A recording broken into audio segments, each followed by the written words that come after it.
And I'm Avery Davidson. Thank you for joining us for This Week in Louisiana Agriculture.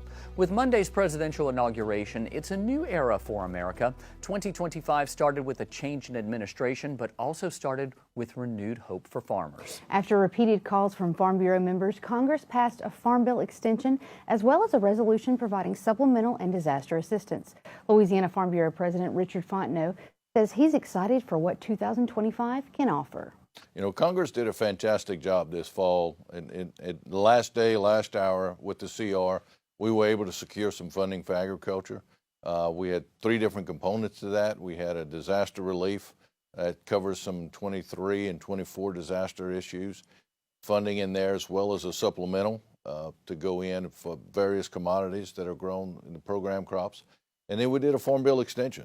And we know the Farm Bill extension is not at the economic value that we'd like to see it with the production costs we have today. But we do think that extending it is still better than a permanent law, which we'd have to revert to if not passed. And I think we'll have an opportunity with the new Congress to go in and put some equitable numbers that our lenders can use for production in years to come for our producers in Louisiana.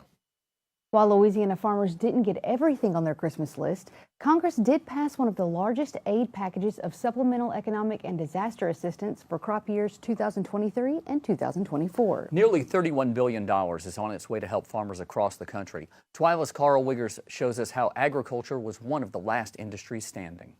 As combines and cotton pickers started making the rounds and bringing in the 2024 crops, market prices had many farmers holding their breath.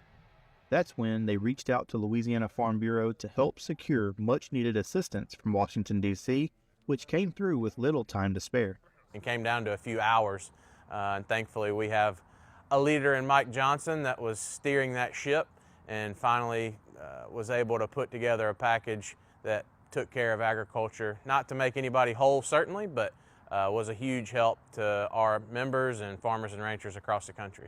We also took care of our farmers, many of whom are on the brink of collapse because of Bidenomics, frankly, because the inflationary cost of their inputs and the inability they have right now to get loans from the banks and the lenders to put their crops in the ground. And it's really our grassroots strength that set us apart, and that's what we preach all the time, is what makes us different compared to all the other interest groups that beat on those doors in D.C. every day like we do.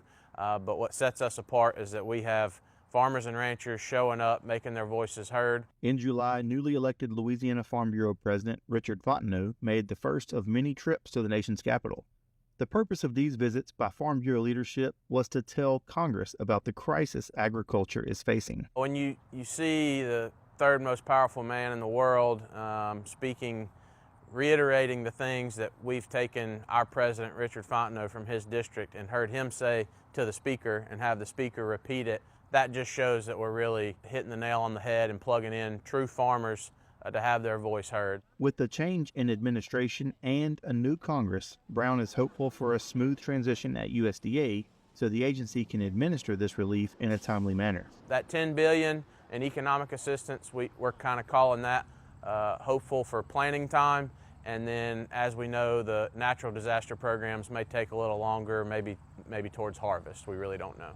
There is still a real need for a new farm bill, and that is one thing Brown and Louisiana Farm Bureau is still working toward. We're excited to celebrate this win, but we want to carry this momentum into the 119th Congress, accomplish a lot in the 118th, but there's always more work to do, and Farm Bureau is going to get after it. For This Week in Louisiana Agriculture, I'm Karl Wiggers reporting. Many farmers in Louisiana are grateful to see an extension added to the current farm bill, but there's more work to be done. With a new Congress and administration in place, the work is already underway to get a new farm bill in 2025 that has a proper safety net for farmers who continue to put food on our tables.